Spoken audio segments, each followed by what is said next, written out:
नमस्कार। आप सुन रहे हैं कहानी गोल्ड। कहानी गोल्ड में आज सुनिए मालती जोशी जी की लिखी कहानी इसी बहाने। अरे, तुम अभी तक तैयार नहीं हुई? इन्होंने रसोई में झाँक कर पूछा। बच्चों के लिए कुछ बना तो दूँ, वहां से लौटते लौटते 8 साढ़े 8 हो जाता है। गनीमत है बच्चे हाथ से लेकर खा तो लेते हैं। हमारे साथ तो उन लोगों की भी परेड हो रही है। वहां से लौटकर मुझे इतना डिप्रेशन हो जाता है कि मैं बच्चों से हंसना बोलना भी भूल गई हूँ। मुझे भी वहां रोज रोज जाने का शौक नहीं है, पर देखती तो हो भाभी और बच्चे कितनी आतुरता से हमारी प्रतीक्षा करते हैं। हम लोगों के जाने से उन्हें कितनी राहत मिलती है। सो तो है, मैंने कहा और तैयार होने चली गई। तैयार क्या होना था, दिन भर की मुसी हुई साड़ी भर बदलनी थी। नहीं तो मौत के घर में कुछ भी पहनकर जाने से चलता है। उस वातावरण में कपड़ों की ओर कौन देखता है। कहीं भी गमी में जाना हो तो मेरे मन में एक हौल सा बैठ जाता है, और मरने वाला जब बहुत करीबी हो तो असमंजस बढ़ जाता है। न घर में रहते बनता है, न जाने के लिए पांव उठते हैं। हरीश भाई साहब कहने को इनके दोस्त थे, पर दोनों में भाइयों सा प्रगाढ़ स्नेह था। इतने दिनों में ममता से भी मेरा बहनापा हो गया था, इसलिए रोज जाना जरूरी हो गया था। रास्ते में हमने सब्जी खरीदी, दूध और ब्रेड के पैकेट्स खरीदे, जुकाम खांसी और पेट दर्द की दवाइयाँ खरीदी। घर चाहे मृत्यु का हो, पर चाय पानी खाना पीना तो होता ही है। उसी के साथ छोटी मोटी शिकायतें भी चली आती हैं। वह हार्ट अटैक एक आंधी की तरह आया और घर की छत उड़ा ले गया था। घर का एकमात्र कमाऊ सदस्य चला गया था।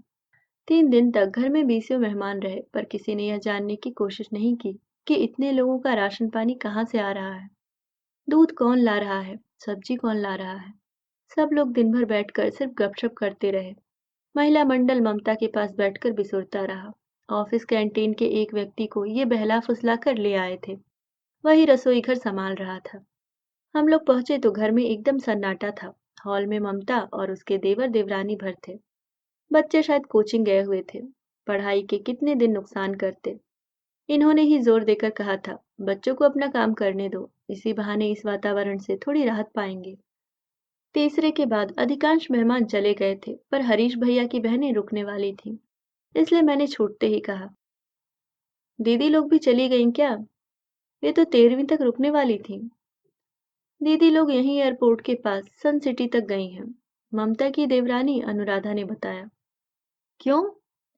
बड़ी दीदी के आकाश के लिए एक रिश्ता आया था, तो दीदी बोली, अब आए ही हैं तो लड़की देख ही लेते हैं।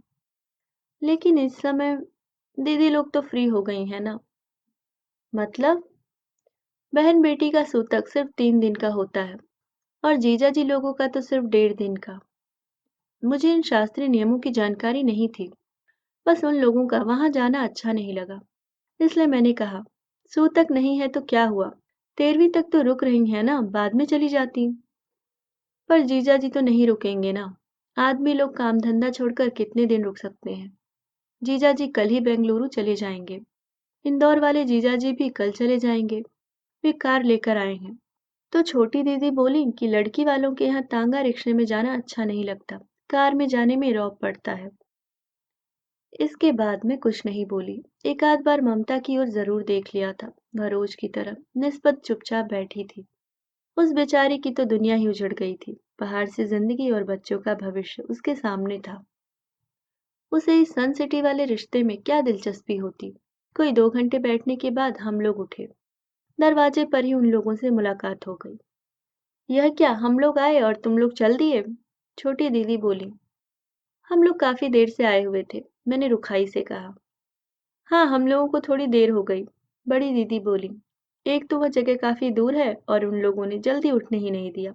इतनी आओ भगत की कि क्या बताएं। ये तो पूछ लो कि गए कहाँ थे। छोटी दीदी का उत्साह जैसे झलक पड़ रहा था।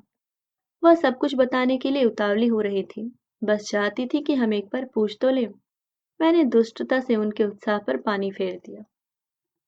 अनुराधा ने बताया था, मैंने सपाट स्वर में कहा। जब पता है देवी तो यह तो पूछ लो कि लड़की कैसी है।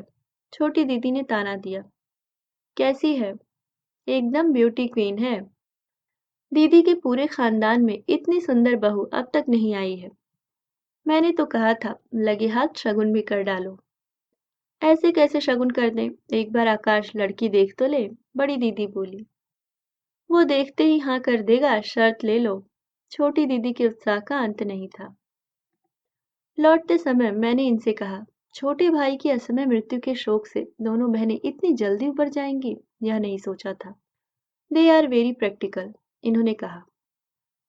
इसे प्रैक्टिकल होना नहीं, असंवेदनशील होना कहते हैं। बेंगलुरु कोई अमेरिका है कि आप दोबारा नहीं आ सकते। हर काम का एक समय होता है। एक बात कहूँ, ये बोले। लड़की पता नहीं कैसी है, पर लगता है पार्टी बहुत तगड़ी है। बंगले का, गाड़ियों का, स्वागत सत्कार का वर्णन सुना था ना। सब तामझाम देखकर इन लोगों के मुंह में पानी आ गया होगा। ऐसी मोटी मछली कोई छोड़ता है भला। तर्क शायद इनका ठीक ही था, पर मुझे अच्छा नहीं लगा। मन बड़ा खराब हो गया। फिर 13वीं भी आ पहुंची। घर में फिर से भीड़भाड़ हो गई। दोनों पक्षों के रिश्तेदारों से घर भर गया। उस दिन मैं मेहमानों के हुजूम में परिचित चेहरे तलाशने की कोशिश कर रही थी कि एक सुदर्शन नौजवान ने आकर मेरे पैर छू लिए। खुश रहो बेटा, पर मैं तुम्हें पहचान नहीं पाई। अरे ये आकाश है, बड़ी दीदी ने बताया। फिर फुसफुसाकर बोली, मैंने इसे बुला लिया था, इसी बहाने लड़की भी देख लेगा। हाँ, इससे अच्छा बहाना और क्या हो सकता है। वही तो, दीदी ने मेरे व्यंग की धजिया उड़ाते हुए कहा। ममता भी खुश हो जाएगी कि मामा का लाडला 13वीं पर आ गया है। ममता के पास खुश होने के लिए और कुछ बचा ही नहीं है सिवाय इसके। 15वें दिन भजन संध्या का आयोजन था। मैंने राहत की सांस लेते हुए कहा, बस इसके बाद रोज रोज जाने की जरूरत नहीं होगी ना। मुझे तो जाना पड़ेगा, भाभी के पेंशन का काम करवाना है, अनुकंपा नियुक्ति की अर्जी लगवानी है। उसके भाई भाभी लिवाने के लिए आए हुए थे। मैंने कहा था महीना 15 दिन के लिए हो आए, बच्चों को मैं देख लूंगी। भाई के पास कभी भी जा सकती है, पर ये दो काम ज्यादा जरूरी है। आज भी जरा जल्दी ही चलेंगे हम लोग, व्यवस्था हम ही को देखनी है। शाम को पहुंची तो अनुराधा कहीं दिखाई नहीं दी। ननद भौजाई पार्लर गई हैं, ममता की भाभी ने बताया। ये मात्र खबर नहीं थी, इसमें व्यंग का पुट भी था। बेचारी अनुराधा 15 दिन बाद घर से निकली थी तो उस क्षण को सार्थक कर रही थी। भजन संध्या के लिए एक मंडली बुलाई गई थी। 1 घंटा गाने के बाद उन्होंने एक ब्रेक ले लिया। बोले, आप लोगों में से कोई गाना चाहे तो स्वागत है। एक कन्या ने बड़ी नानुकुर के बाद गाना शुरू किया। छोटी दीदी ने कान में फुसफुसा कर कहा, इसे ध्यान से सुनना और फिर किचन में आ जाना, कॉफी बनानी है। लड़की ठीक ही गा रही थी। पता नहीं क्यों अक्सर लड़कियां मैंने राम रतन धन पायो ही गाती हैं। फिर अनजाने ही मन लता मंगेशकर से तुलना करने लगता है और उस तुलना में भी कमतर ठहरती हैं। कैसी लगी? मेरे किचन में जाते ही दोनों बहनों ने पूछा। ठीक ही थी, वैसे आवाज खास नहीं है, पर गाना ठीक ठाक गा रही थी। पागल, छोटी दीदी चहकी। तुमसे गाने की समीक्षा करने के लिए किसने कहा था? लड़की कैसी लगी? अब मेरी ट्यूब जली। क्या ये वही लड़की है? हाँ, बड़ी दीदी ने कहा। मैंने उन लोगों को भी निमंत्रण दे दिया था, सोचा इसी बहाने सब लोग लड़की देख लेंगे। औरों का तो ठीक है, पर ममता अभी कहीं बाहर नहीं जा सकती ना। जैसे ममता आकाश की दुल्हन देखने के लिए मरी जा रही हो।